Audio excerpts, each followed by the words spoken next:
सवाई माधोपुर जिले के बौली कस्बे में डॉक्टर अंबेडकर जयंती की पूर्व संध्या पर अंबेडकर प्रतिमा पर नामकरण की पट्टिका लगाने को लेकर उपजे विवाद के चलते भाजपा मंडल अध्यक्ष से छीना झपटी और मारपीट की घटना के बाद बामनवास विधायक इंदिरा मीना ने अब सोशल मीडिया पर लाइव आकर भाजपाइयों, पुलिस और प्रशासन के अधिकारियों और साथ ही साथ मीडिया को भी जमकर कोसा है। साथ ही सभी को डॉक्टर अंबेडकर विरोधी भी करार दे दिया है। बामनवास विधायक इंदिरा मीना ने लाइव आकर अपने मोबाइल पर एक वीडियो दिखाते हुए कहा कि भाजपा मंडल अध्यक्ष के करतूत देखिए, क्या बोल रहे हैं।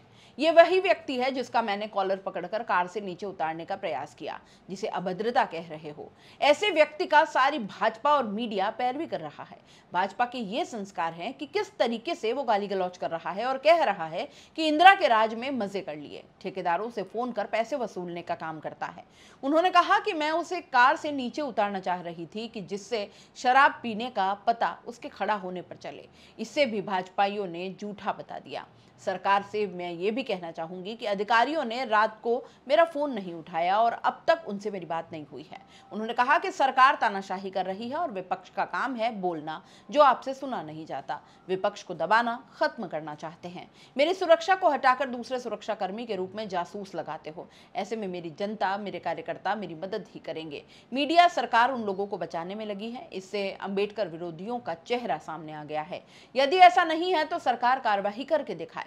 भाजपा और आरएसएस अंबेडकर विरोधी हैं, जो उन्होंने दिखा दिया है। इनके काले चिट्ठे मैं समय पर खोलूंगी। क्या कहा इंदिरा मीना ने, सुनिए। है जिसकी तुम लोग सारे पैरवी कर रहे हो, सारा मीडिया, सारा संगठन, सारी भाजपा, इसकी पैरवी कर रहे हो तुम। ये संस्कार है तुम्हारी पार्टी के, जो किस तरीके से गाली गलौज कर रहा है, बोल रहा है इंदिरा के राज में मजे कर ली, ठेकेदारों से पैसा फोन करके चंदे वसूलने का काम करते। ऐसे लोगों की आप बात कर रहे हो। मैं आगे होके छेड़खानी करने के लिए नहीं गई थी वहां पे। आगे होके ये लोग वहां उत्पात मचाए। उसके बाद मुझे 1 घंटे बाद किसी ने फोन किया, वहां सारे लोग इकट्ठे हुए। उसके बाद मैंने घर से सब अधिकारियों को फोन किया, मेरा कोई भी अधिकारी ने फोन नहीं उठाया। उसके बाद मैं वहां पहुंची हूं। भाजपा के मंडल अध्यक्ष की करतूत आप देखिए, क्या बोल रहे हैं ये सब है। बहुत सारा लंबा वीडियो है। ये व्यक्ति है जिसका मैंने कॉलर पकड़ के नीचे उतारने का प्रयास किया, जिसको कह रहे हो अभद्रता की। ये व्यक्ति है जिसकी तुम लोग सारे पैरवी कर रहे हो, सारा मीडिया, सारा संगठन, सारी भाजपा, इसकी पैरवी कर रहे हो तुम। ये संस्कार है तुम्हारी पार्टी के, जो किस तरीके से गाली गलौज कर रहा है, बोल रहा है इंदिरा के राज में मजे कर ली, ठेकेदारों से पैसा फोन करके चंदे वसूलने का काम करते। ऐसे लोगों की आप बात कर रहे हो। और मैं उतारना इसलिए चाहती थी उसको, शराब पीने का पता चलता, खड़ा होने के बाद चलता। तुम लोग अभी नकार रहे हो। ये मैंने वीडियो दिखाया, इसमें शराब नहीं पी रखी। इसको भी झूठा बता देना, इसको झूठा बता देना भाजपाइयों आप लोग। और सरकार से भी मैं यही कहना चाहूंगी, ये अधिकारियों ने रात को मेरा फोन नहीं हुआ, अब तक भी उनसे मेरी बात, अब तक भी अधिकारियों से मेरी बात नहीं हुई है। मीडिया वाले ये नहीं बताना चाहते हैं। मीडिया वाले ये नहीं बताना चाहते हैं कि वहां आपका क्या रोल था, उस सर्किल के अंदर भाजपा का क्या रोल था। मीडिया वाले ये भी नहीं बताना चाहते कि उन्होंने पट्टिका तोड़ दी। मीडिया वाले ये भी नहीं बताना चाहते कि उन्होंने पुलिस ने पट्टिका अंदर क्यों रखी। मीडिया वाले ये भी नहीं बताना चाहते कि वो शराब पीकर पुलिस को गाली देकर गए हैं, तो पुलिस स्वीकार कर रही है इस बात को। मीडिया वाले ये भी नहीं बताना चाह रहे कि वहां एक भी अधिकारी कर्मचारी पूरी रात भर नहीं पहुंचा। मीडिया वाले ये भी नहीं बताना चाह रहे कि मैं लगातार मेरे सोशल मीडिया पे लाइव था, उसमें मैं फोन कर रही थी और मैं वहां कांस्टेबल जो खड़े थे, हेड कांस्टेबल और थानेदार, उनको मैं कह रही थी तुम्हारे सीआई को बुलाइए, तुम्हारे डिप्टी को बुलाइए, तुम्हारे एडिशनल एसपी को बुलाइए और एसडीएम को बुलाइए। मैं ईओ से बात, ईओ वहां था मौजूद। ईओ से मैं कह रही थी कि आपके उसको एसडीएम को बुलाइए। मीडिया चैनल को इनके प्रवक्ता बोलते हैं कि एसडीएम वही था, पूरा प्रशासन वही था। निकालिए कॉल डिटेल, लोकेशन निकलवा लीजिए। एसडीएम जयपुर था और एसडीएम जयपुर से गया या नहीं गया मुझे पता नहीं है। वहां लोग कह रहे थे आने वाले हैं, चाकसू पहुंचे, कोथुर पहुंचे, ये बोल रहे थे 2 से 3 बजे के लगभग तक। एसडीएम के क्वार्टर के वहां भी गए हम ढूंढने।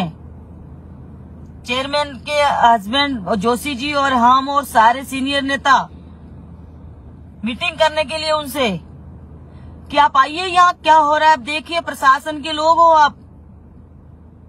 एडिशनल एसपी और डिप्टी ने तो फोन ही रिसीव नहीं किया। यह है सरकार की नीति, जो एक विधायक का फोन रिसीव नहीं करता है एडिशनल एसपी, विधायक का फोन रिसीव नहीं करता है डिप्टी, सीआई वहां नहीं आता है, सीआई तक नहीं आता है जब पट्टिका। तो इसका मतलब आप लोगों के द्वारा ये काम किया गया है, आप लोगों के द्वारा ये करवाया गया है, भाजपा के लोगों के द्वारा। ये क्यों नहीं स्वीकार कर रहे हो आप? मैं एडवांस नहीं थी वहां, मैं आगे होके छेड़खानी करने के लिए नहीं गई थी वहां पे।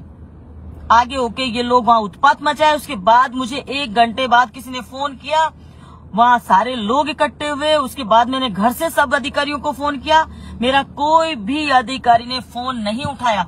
उसके बाद मैं वहां पहुंची हूं, जब कांस्टेबल, पुलिस, थानेदार, कुछ लोग ये कह रहे थे कि साहब ऐसे ऐसे हुआ, उनको दबाया जा रहा है, उनको ये धमकी दी जा रही है कि तुम्हारा नुकसान कर देंगे। तुमने ऐसा क्यों बोला, तुमने सच्चाई क्यों बताई? और उसके बाद मैं कह रही हूँ कांस्टेबलों को, पुलिस को कह रही हूँ, गाड़ियां इधर उधर जो जा रही है, जिनका कोई 12 बजे गाड़ियां इधर उधर क्यों जा रही है, क्यों वो सर्किल के चारों तरफ का चक्कर काट रहे हैं शराब पीकर? मैं बोल रही हूँ इनको पूछ लीजिए, आप रोक कर पूछ लीजिए कौन लोग है। लेकिन कांस्टेबलों ने, हेड कांस्टेबलों ने, किसी ने उनको ये नहीं पूछा कि क्यों। हमको वो यही बोलते रहे, हमको ऊपर से आदेश है कि आपकी पट्टिका नहीं लगने देंगे। पट्टिका नहीं लगने देने का कोई इशू नहीं है, इशू था बाबा साहब से नफरत करने का, इशू था आज अंबेडकर जयंती नहीं मने, व्यवधान डालने का इशू था, और इशू था कि किस तरीके से ये शांत प्रिय बोली है, इसमें भड़काव पैदा किया जाए, किस तरीके से यहाँ दंगे फैलाए जाए, और फिर हम कहेंगे हिंदू को खतरा है, हिंदुत्व को खतरा है। ये बोलने के लिए आप लोग करना चाहते थे ये। मैंने रात भर 4 घंटे तक मैं कहती रही, जो वहां उपस्थित पुलिस थी उसको, क्योंकि बाकी लोग तो फोन ही नहीं उठा रहे थे, उनको मैं कहती रही कि आप मुकदमा दर्ज करिए, इनका डॉक्टर म्याना कराइए। डॉक्टर म्याना नहीं करा रहे, उनको पकड़ नहीं रहे, पुलिस उनको भगा रही है जानबूझ के। उसके भी वीडियो मेरे पास है, और अलग और वीडियो है। अभी तो बहुत सारे वीडियो हैं जिनको आप किस किस का जवाब दे पाओगे? मेरे को किसी का भी जवाब नहीं दे पाओगे। सरकार इतनी तानाशाही कर रही है, सरकार जितनी तानाशाही कर रही है, ठीक है, तानाशाही करिए, विपक्ष का काम है विपक्ष में बोलने का, और आपको सुना नहीं जाता। आपको लगता है कि विपक्ष को खत्म कर दिया जाए, विपक्ष को मार दिया जाए, विपक्ष को बोलती बंद कर दी जाए। मेरे यहाँ जासूस लगाते हो, मेरे सुरक्षा को हटाकर दूसरे जासूस आप लोग भेज रहे हो। जब मेरे पास आप सुरक्षा व्यवस्था नहीं करवा रहे, मेरे पास जासूस आप लोग भेज रहे हो, अपने हिसाब से आप मेरे पास गनमैन भेज रहे हो, तो मैं क्या करूंगी? मेरे जनता, मेरे कार्यकर्ता और मेरे लोग मेरी मदद करेंगे। और आप लोग ये कहते हो कि आपने ये करा, मीडिया वाले कह रहे हैं कि ये किया, वो उस बात को तो भूल गए जो कृत्य जो किया, जो अपराध किया, जो काम किया भाजपाइयों ने, उस बात को आना ही नहीं देना चाहते, क्योंकि यही चीज आप लोगों ने दिखानी थी, यही चीज करनी थी। आप लोगों को यही दिखाना था कि हम लोग किस तरीके से सारा का सारा मीडिया, सारा का सारा संगठन, सारी की सारी बीजेपी, सारी की सारी सरकार उन लोगों को बचाने में लगी हुई है। इससे साफ जाहिर होता है कि अंबेडकर के विरोधियों का असली चेहरा सामने आ गया है। और अगर अंबेडकर के विरोधी नहीं है तो सरकार कार्रवाई करके दिखाए, इन लोगों पर कार्रवाई करके दिखाए। एक विधायक को कुछ दिन पहले निकाला आपने पार्टी से, क्योंकि वो और ज्यादा, यहाँ आपको दूसरा मुद्दा मिल गया जो मैं उसको बाहर निकालने की कोशिश करूं कि बाहर निकलो, आप बाहर निकलो, आपकी असली औकात दिखेगी। और ये वीडियो मैंने दिखाया, अभी तो और वीडियो मैं आपको दिखाती रहूंगी, इन लोगों की सच्चाई सामने लाते रहेंगे, लेकिन इस तानाशाही का अंत होगा। लेकिन आप सब लोग, मैं आप सब लोगों को ये लाइव के माध्यम से यही कहना चाहूंगी, मीडिया से भी यही कहना चाहूंगी, संगठन के जो लोग हैं, भाजपा के जो लोग हैं, उनकी तो नीति ऐसी है, उनका नेचर ऐसा है, तो वो तो कोई कितना भी अपराध करे अपना कार्यकर्ता उसको बचाने में लग जाते हैं। आरएसएस और भाजपा की नीति अंबेडकर विरोधी है और वो दिखा दी इन लोगों ने। आप सबको लाइव में जुड़ने के लिए बहुत बहुत धन्यवाद। थोड़ा सा मैं रुक के और ये लाइव मैंने आपको दिया है क्योंकि थोड़ा टाइम से, और बहुत कुछ चीजें और भी हैं वो हम बात करेंगे अगली बार और सामने आती रहेगी, क्योंकि आज सोशल मीडिया का जमाना है तो धीरे धीरे सब चीजें सामने आती रहेगी। किस तरीके से तानाशाही सरकार कर रही है और कहां तक ये गिर सकते हैं ये भी आप लोगों को पता चलेगा। और बहुत सारे काले चिट्टे मैं इनके खोलूंगी और समय पर खोलूंगी। आप सब लोग ध्यान रखना। और मैं कमजोर नहीं हूँ, बेईमान नहीं हूँ, चोर नहीं हूँ और हमेशा इनसे लड़ती रहूंगी।